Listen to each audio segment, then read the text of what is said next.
इस वीडियो में हम डिस्कस कर रहे हैं MTP2, ठीक है, जैन 25 अटेम्प्ट के लिए। तो ये वीडियो आपको देखना है पहले MTP1 के बाद, क्योंकि मैं इसमें कुछ लिंक करूंगा।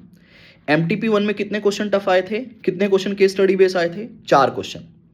यहां पे भी 4 क्वेश्चन केस स्टडी बेस है, लेकिन अगर कोई पहली बार MTP2 करेगा ना, अगर मैं किसी को एज ए टेस्ट पेपर दे दूं तो वो माथा पकड़ लेगा कि मम्मी ये क्या पेपर आ गया। 17 मतलब आउट ऑफ 19 4 क्वेश्चन के स्टडी बेस हैं, बाकी सारे डायरेक्ट हैं, लेकिन ये फिर भी दिमाग खराब कर देगा। सर ऐसा क्यों? क्योंकि इसमें जो क्वेश्चन नंबर 1 है ना, ABC, वो तीनों क्वेश्चन के स्टडी बेस हैं। बस आपको आइडेंटिफाई कर रहा है पूछना क्या है। अगर वो आइडेंटिफाई हो गया तो फिर डायरेक्ट है। जैसे कि इसका 1A का क्वेश्चन है audit of item of financial statement से, जिसमें आपको मिसस्टेटमेंट क्या है वो एक्सप्लेन करना है, मिसस्टेटमेंट के एग्जांपल्स और एक डिस्क्लोजर रिक्वायरमेंट पूछ लिया अदर इनकम का, तो देखो धक धक हो जाएगा ना। 1B है, 1B में एक केस स्टडी दिया आपको और पूछा है कि बताओ ऑडिटर कौन सी सैंपलिंग मेथोडोलॉजी फॉलो कर रहा है। तो आपको आइडेंटिफाई करना पड़ेगा और आपको बताना पड़ेगा okay this is the sampling technique. मैं भी बता नहीं रहा क्योंकि मेरे को ये वीडियो में भी करवाना है। तो ये अगर आपने टेक्निक आइडेंटिफाई कर ली, जैसे कि फॉर एग्जांपल कि भैया ऑडिटर स्टार्टिफिकेशन कर रहा है, तो आइडेंटिफिकेशन के बाद तो फिर वो डायरेक्ट है, लेकिन केस स्टडी बेस है।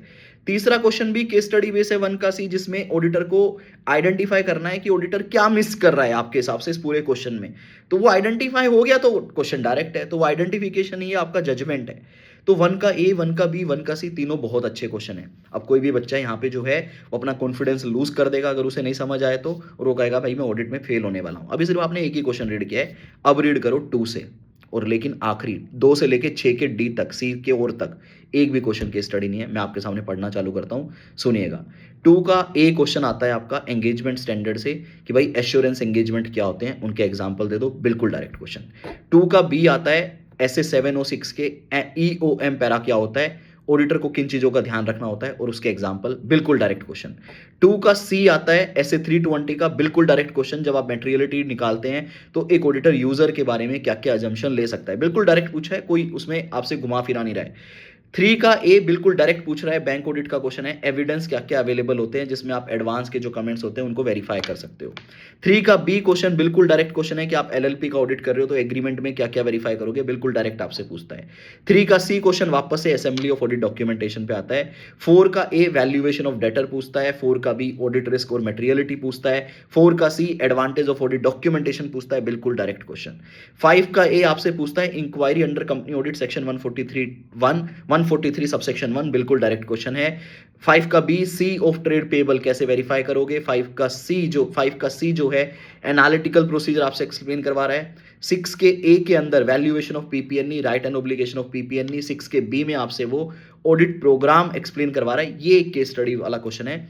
तो 1 के बाद देखो केस स्टडी का भाई 6 के B में आई, और 6 का C जो है वो डायरेक्ट क्वेश्चन है आपका कि date of financial statement issued, ऐसे 560 का क्वेश्चन है। और डेट ऑफ ऑडिट रिपोर्ट क्या है, क्या डेट ऑफ ऑडिट रिपोर्ट जो है वो डेट ऑफ फाइनेंशियल इशूड से पहले हो सकता है? Sir definitely. Date of financial statement issued मतलब पब्लिक कर दिया, तो पब्लिक कब करेंगे? ऑडिट होने के बाद। तो ऑडिट रिपोर्ट की डेट तो उससे पहले ही होनी चाहिए, ये भी डायरेक्ट क्वेश्चन है। और 6 का C आता है प्रॉपर्टी ऑफ ऑडिट डॉक्यूमेंटेशन, जो SQC 1 ऐसे 230 में आप पढ़ते हैं, ये भी डायरेक्ट क्वेश्चन है। तो MTP2 में लेकिन सबसे पहले 3 क्वेश्चन जो है ना वो जबरदस्त हैं, जो कि आपको घबराहट देने के लिए काफी हैं। तो अब मेरी बात एक ध्यान रखना, पेपर में टोटल 19 क्वेश्चन आएंगे, हर क्वेश्चन के 3 पार्ट होंगे। क्वेश्चन 6 के 4 पार्ट होंगे, एक ऑप्शनल होगा। क्वेश्चन 1 मैंडेटरी है, बाकी में से आपको कोई एक छोड़कर बाकी सारे अटेम्प्ट करने हैं। आपको पूरे पेपर में 3 से 4 अकॉर्डिंग टू योर MTPs 3 से 4 आपको केस स्टडी बेस्ड क्वेश्चन मिलेंगे। दिखने में तो सारे केस स्टडी जैसे होंगे, लेकिन आखिरी में बिल्कुल डायरेक्ट पूछेगा। 3 से 4 ऐसे क्वेश्चन हो सकते हैं जहां पे आप ही कोई आइडेंटिफाई करना पड़ेगा कि कंसेप्ट क्या है। तो आप ना बोलना कपिल सर ने कह के भेजा है, उन 3-4 क्वेश्चन की वजह से घबराना नहीं है। बाकी 15-16 क्वेश्चन जो भी आप आइडेंटिफाई कर पाओ वो तो डायरेक्ट ही होंगे, उनको लिखना है। और मैं मेरे को आई एम वेरी श्योर मैंने आपको रटवाया नहीं है, आपको स्ट्रॉन्ग बनाया है, आपको फ्यूचर के लिए तैयार किया है, सिर्फ एग्जाम के लिए तैयार नहीं किया है। मुझे पूरा भरोसा है आप उन क्वेश्चन को आइडेंटिफाई कर पाएंगे।